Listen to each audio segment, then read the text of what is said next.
Turn it off. Grab it.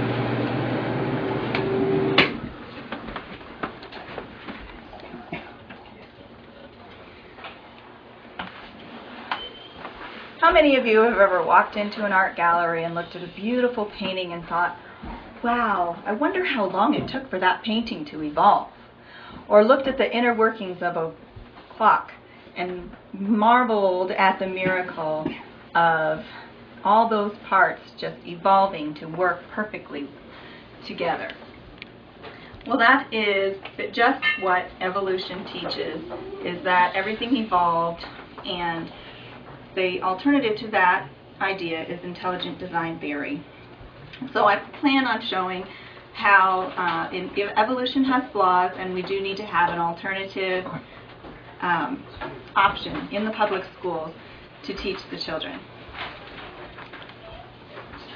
So this might be hard to see, but evolution idea from Darwin's Origin of Species in 1858 states basically that all living things evolved through natural selection from one cell.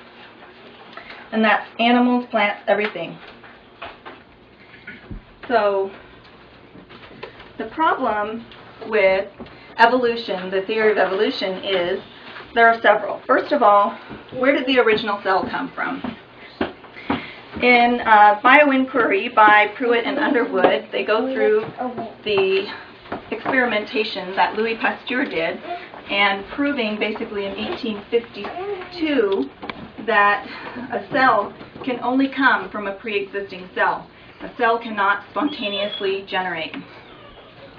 So the original cell in Darwin's theory, they all say, just showed up, which Louis Pasteur proved cannot happen. Also, the theory of evolution cannot be reproduced in a lab. They cannot spontaneously generate a cell or evolve a species into another species through experimentation. And if animals and plants all came from the same cell, their cellular structure would remain the same. But cellular cell structure and plant and animal cell structures are very different. Plant cells are square and have chloroplast in them. Animal squares are round and have mitochondrion. And just you can see how detailed they are, but they are very different as well. So we are seeing here that evolution, although it is a theory that's been around for a long time, we still need an alternative theory that can be taught in school, because this one is not without problems.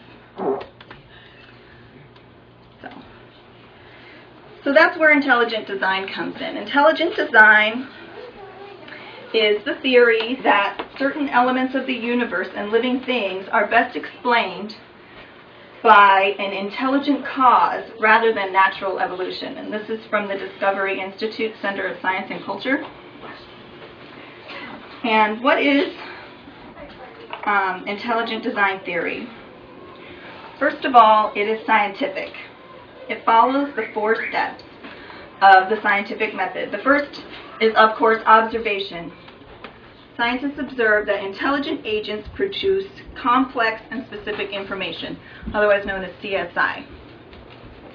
So then they form a hypothesis that if objects are designed, then they will contain complex and specific information. Then they do experimentation. The scientists reverse engineer complex organisms to see if they require all parts to function.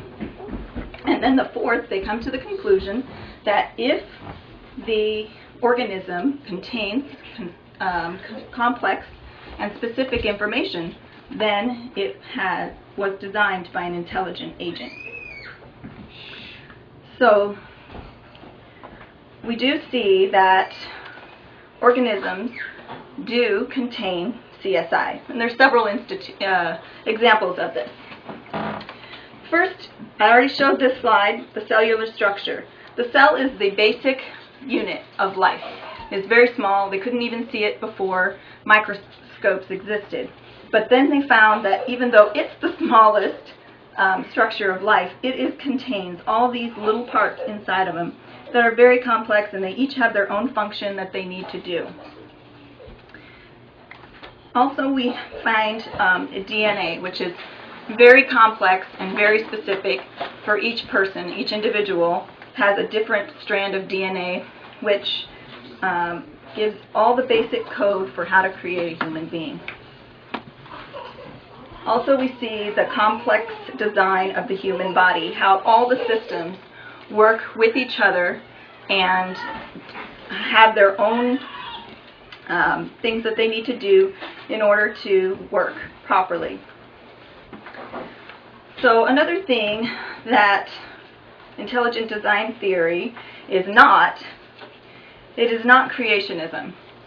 Creationism comes from the idea of the Bible. They took a text from a religious book that said how the world was created, and then they tried to make a theory that matched the book.